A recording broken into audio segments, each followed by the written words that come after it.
नमस्कार। मुंशी प्रेमचंद की कहानी अपनी करनी हिंदी साहित्य में यथार्थवादी दृष्टिकोण और मानवीय संवेदनाओं की गहराई का उत्कृष्ट उदाहरण है।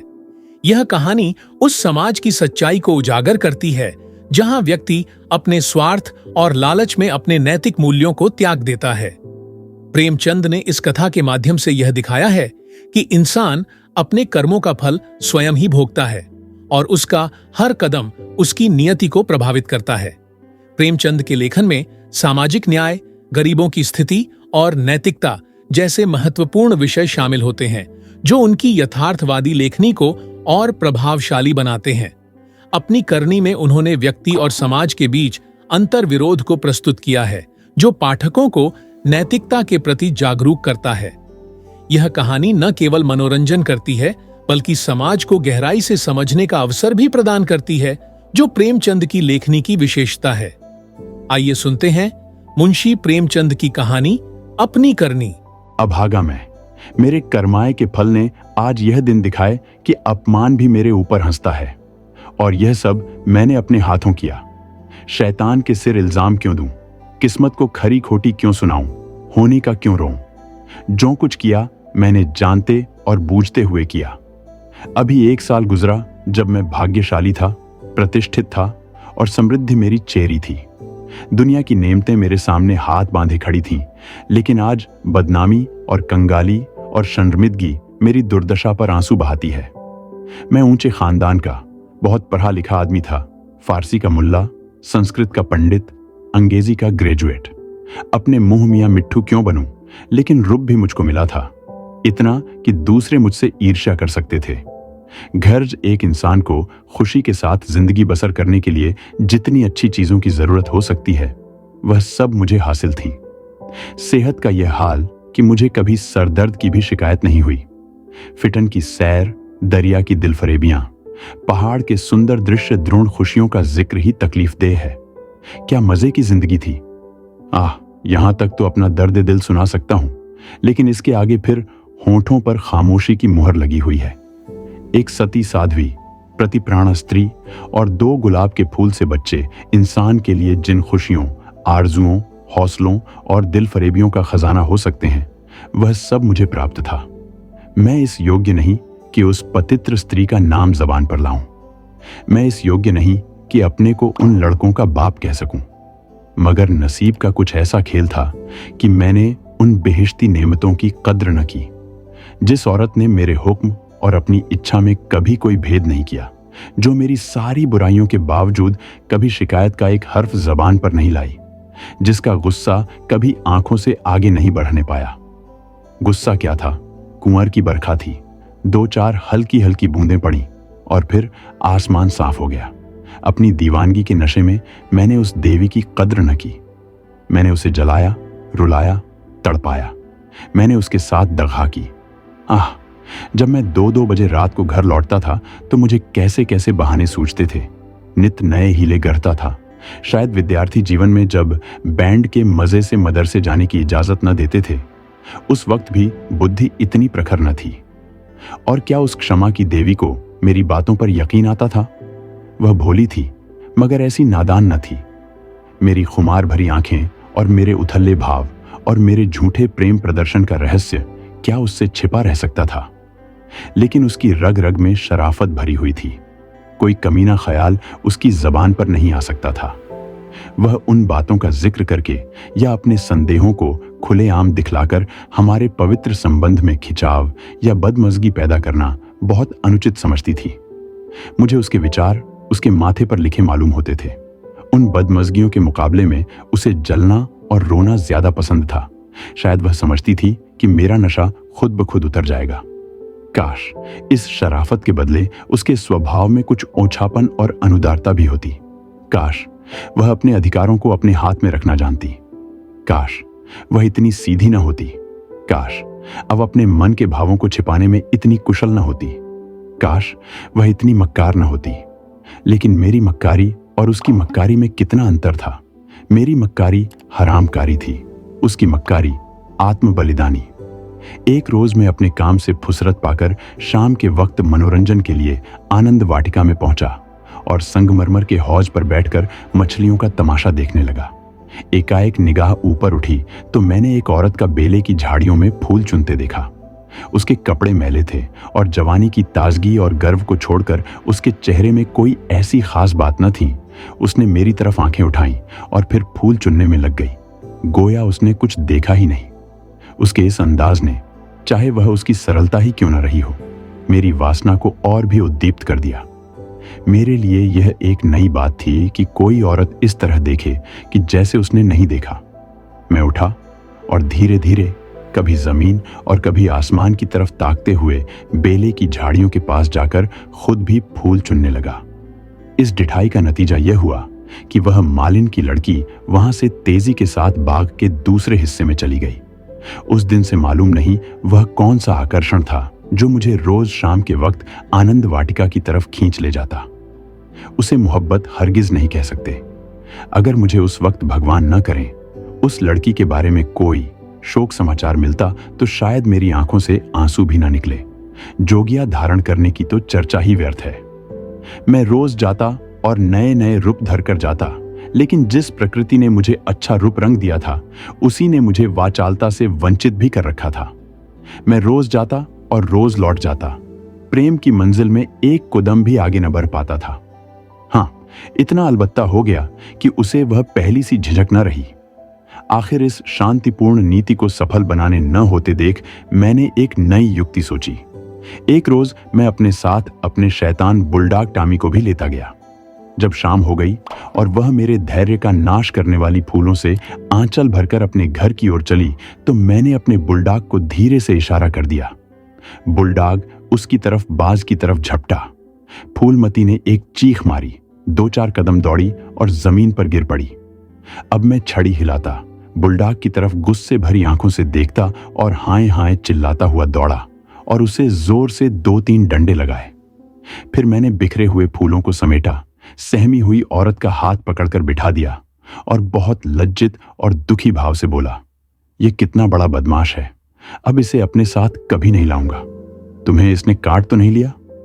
फूलमती ने चादर से सर को रांकते हुए कहा, तुम ना आ जाते तो वह मुझे नोच डालता। मेरे तो जैसे मन भर में पैर हो गए थे। मेरा कलेजा तो अभी तक धड़क रहा है। यह तीर लक्ष्य पर बैठा, खामोशी की मुहर टूट गई।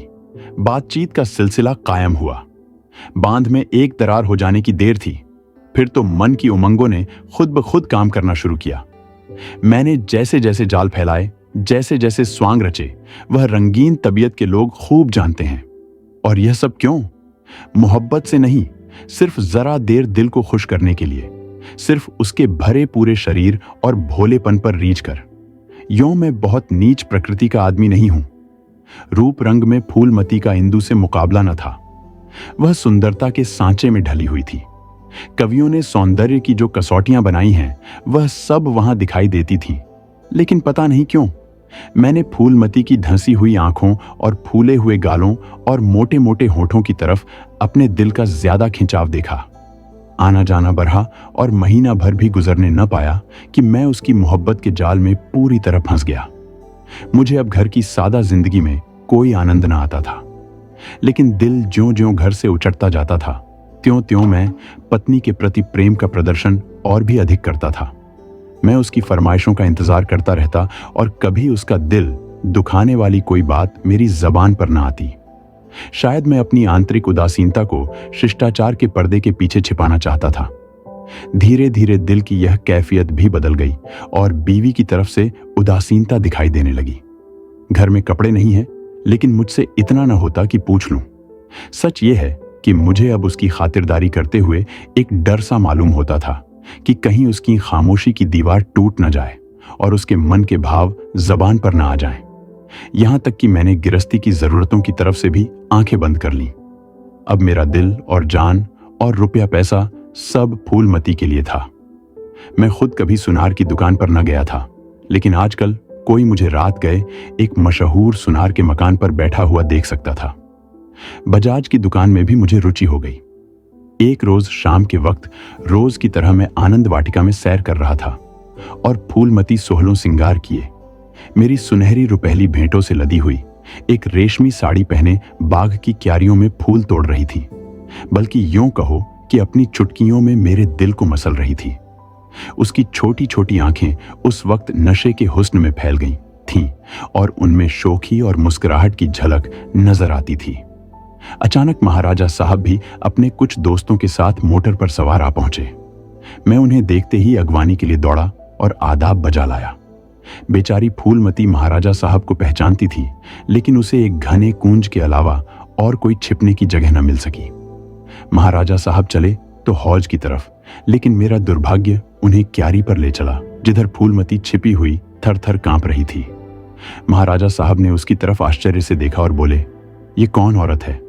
सब लोग मेरी ओर प्रश्न भरी आंखों से देखने लगे और मुझे भी उस वक्त यही ठीक मालूम हुआ कि इसका जवाब मैं ही दूं, वरना फूलमती न जाने क्या आफत रहा दे। लापरवाही के अंदाज से बोला, इसी बाग के माली की लड़की है, यहां फूल तोड़ने आई होगी।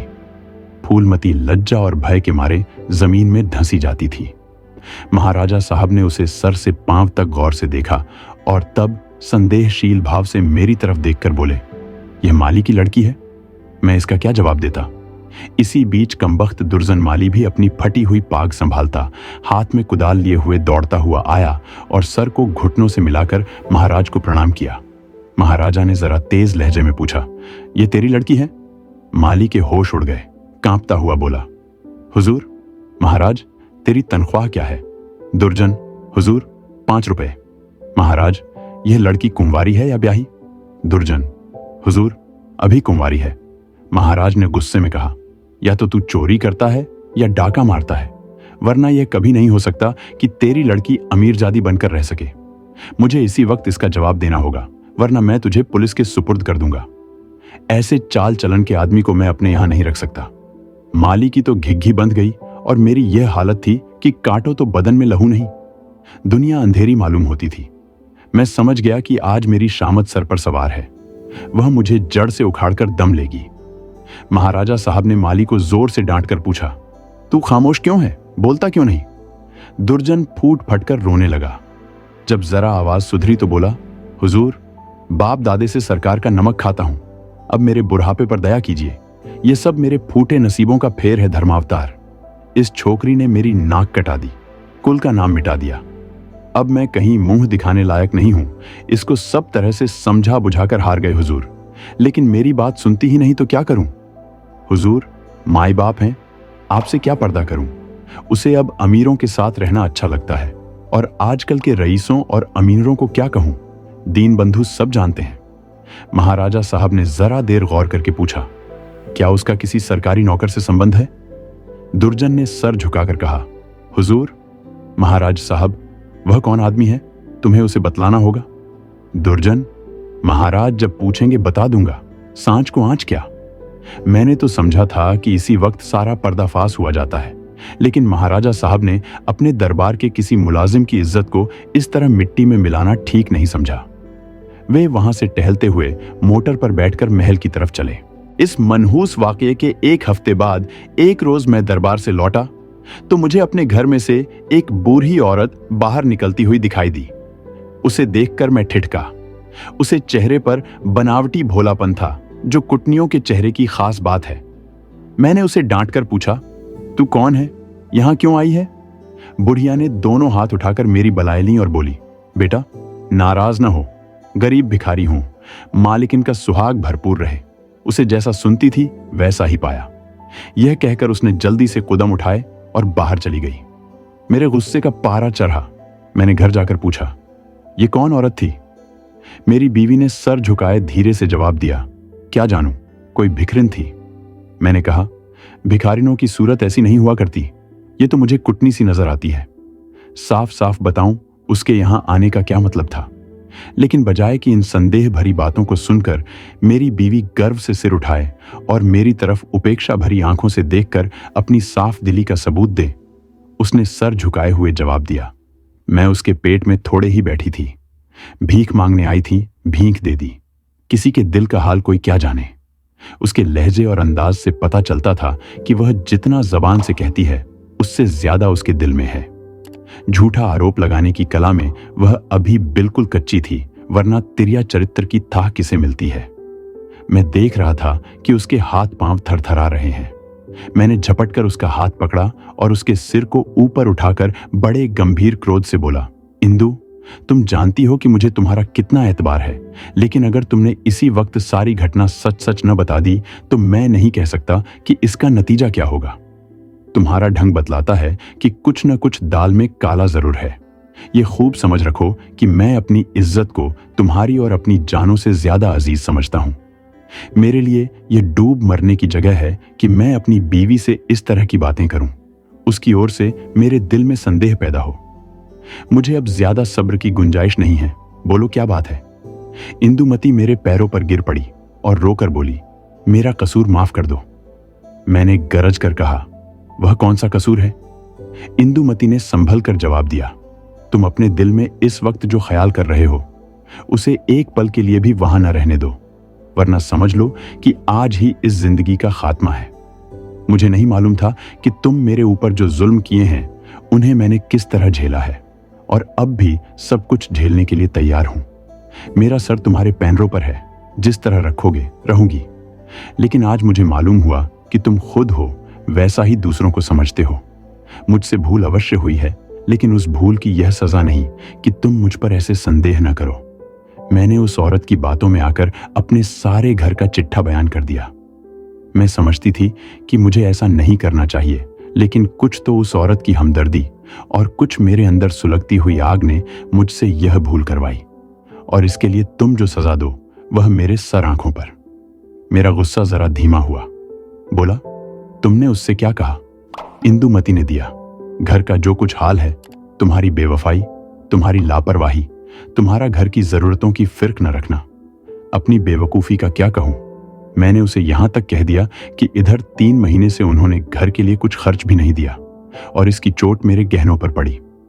तुम्हें शायद मालूम नहीं कि इन 3 महीनों में मेरे साढ़े 400 रुपए के जेवर बिक गए। न मालूम क्यों मैं उससे यह सब कुछ कह गई। जब इंसान का दिल जलता है तो जबान तक उसी आंच आ ही जाती है। मगर मुझसे जो कुछ खता हुई उससे कई गुनी सख्त सजा तुमने मुझे दी है। मेरा बयान लेने का भी सब्र न हुआ।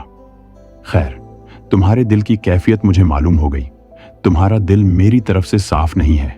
तुम्हें मुझ पर विश्वास नहीं रहा, वरना एक भिखारिन औरत के घर से निकलने पर तुम्हें ऐसे शुभे क्यों होते? मैं सर पर हाथ रखकर बैठ गया। मालूम हो गया कि तबाही के सामान पूरे हुए जाते हैं। दूसरे दिन मैं ज्यों ही दफ्तर में पहुंचा, चौबदार ने आकर कहा, महाराज साहब ने आपको याद किया है। मैं तो अपनी किस्मत का फैसला पहले से ही किए बैठा था। मैं खूब समझ गया था कि वह बुढ़िया खुफिया पुलिस की कोई मुखबिर है जो मेरे घरेलू मामलों की जांच के लिए तैनात हुई होगी। कल उसकी रिपोर्ट आई होगी और आज मेरी तलबी है। खौफ से सहमा हुआ, लेकिन दिल को किसी तरह संभाले हुए कि जो कुछ सर पर पड़ेगी देखा जाएगा, अभी से क्यों जान दूं, मैं महाराजा की खिदमत में पहुंचा। वह इस वक्त अपने पूजा के कमरे में अकेले बैठे हुए थे। कागजों का एक ढेर इधर उधर फैला हुआ था और वह खुद किसी ख्याल में डूबे हुए थे। मुझे देखते ही वह मेरी तरफ मुखातिब हुए। उनके चेहरे पर नाराजगी के लक्षण दिखाई दिए। बोले, कुंवर श्याम सिंह, मुझे बहुत अफसोस है कि तुम्हारी बाबत मुझे जो बातें मालूम हुई वह मुझे इस बात के लिए मजबूर करती हैं कि तुम्हारे साथ सख्ती का बर्ताव किया जाए। तुम मेरे पुराने वसीकादार हो और तुम्हें यह गौरव कई पीढ़ियों से प्राप्त है। तुम्हारे बुजुर्गों ने हमारे खानदान की जान लगाकर सेवाएं की हैं और उन्हीं के सिलेन में यह वसीका दिया गया था, लेकिन तुमने अपनी हरकतों से अपने को इस कृपा के योग्य नहीं रखा। तुम्हें इसलिए वसीका मिलता था कि तुम अपने खानदान की परवरिश करो, अपने लड़कों को इस योग्य बनाओ कि वह राज्य की कुछ खिदमत कर सकें। उन्हें शारीरिक और नैतिक शिक्षा दो ताकि तुम्हारी जात से रियासत की भलाई हो, न कि इसीलिए कि तुम इस रुपये को बेहुदा ऐशपस्ती और हरामकारी में खर्च करो। मुझे इस बात से बहुत तकलीफ होती है कि तुमने अब अपने बाल बच्चों की परवरिश की जिम्मेदारी से भी अपने को मुक्त समझ लिया है। अगर तुम्हारा यही ढंग रहा तो यकीनन वसीकादारों का एक पुराना खानदान मिट जाएगा। इसलिए आज से हमने तुम्हारा नाम वसीकादारों की फहरिस्त से खारिज कर दिया और तुम्हारी जगह तुम्हारी बीवी का नाम दर्ज किया गया। वह अपने लड़कों को पालने पोसने की जिम्मेदार है। तुम्हारा नाम रियासत के मालियों की फहरिस्त में लिया जाएगा। तुमने अपने को इसी के योग्य सिद्ध किया है और मुझे उम्मीद है कि यह तबादला तुम्हें नागवार न होगा। बस जाओ और मुमकिन हो तो अपने किए पर पछताओ। मुझे कुछ कहने का साहस न हुआ। मैंने बहुत धैर्यपूर्वक अपने किस्मत का यह फैसला सुना और घर की तरफ चला। लेकिन 2 ही 4 कदम चला था कि अचानक खचाल आया। किसके घर जा रहे हो? तुम्हारा घर अब कहाँ है? मैं उलटे कदम लौटा। जिस घर का मैं राजा था वहां दूसरों का आश्रित बनकर मुझसे नहीं रहा जाएगा, और रहा भी जाए तो मुझे रहना चाहिए। मेरा आचरण निश्चय ही अनुचित था, लेकिन मेरी नैतिक संवेदना अभी इतनी थोथी न हुई थी। मैंने पक्का इरादा कर लिया कि इसी वक्त इस शहर से भाग जाना मुनासिब है, वरना बात फैलते ही हमदर्दों और बुरा चेतने वालों का एक जमघट हालचाल पूछने के लिए आ जाएगा। दूसरों की सूखी हमदर्दियां सुननी पड़ेंगी, जिनके पर्दे में खुशी झलकती होगी। एक बारक सिर्फ एक बार मुझे फूलमती का ख्याल आया। उसके कारण यह सब दुर्गत हो रही है, उससे तो मिल ही लूं। मगर दिल ने रोका। क्या एक वैभवशाली आदमी की जो इज्जत होती थी वह अब मुझे हासिल हो सकती है? हरगिज नहीं। रूप की मंडी में वफा और मोहब्बत के मुकाबले में रुपया पैसा ज्यादा कीमती चीज है। मुमकिन है इस वक्त मुझ पर तरस खाकर या क्षणिक आवेश में आकर फूलमती मेरे साथ चलने पर आमादा हो जाए, लेकिन उसे लेकर कहां जाऊंगा?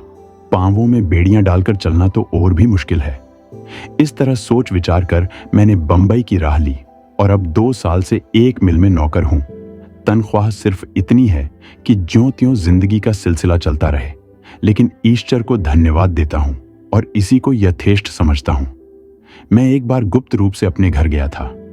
फूलमती ने एक दूसरे रईस से रूप का सौदा कर लिया है, लेकिन मेरी पत्नी ने अपने प्रबंध कौशल से घर की हालत खूब संभाल ली है। मैंने अपने मकान को रात के समय लालसा भरी आंखों से देखा। दरवाजे पर 2 लालटेनें जल रही थीं और बच्चे इधर उधर खेल रहे थे। हर तरफ सफाई और सुथरापन दिखाई देता था।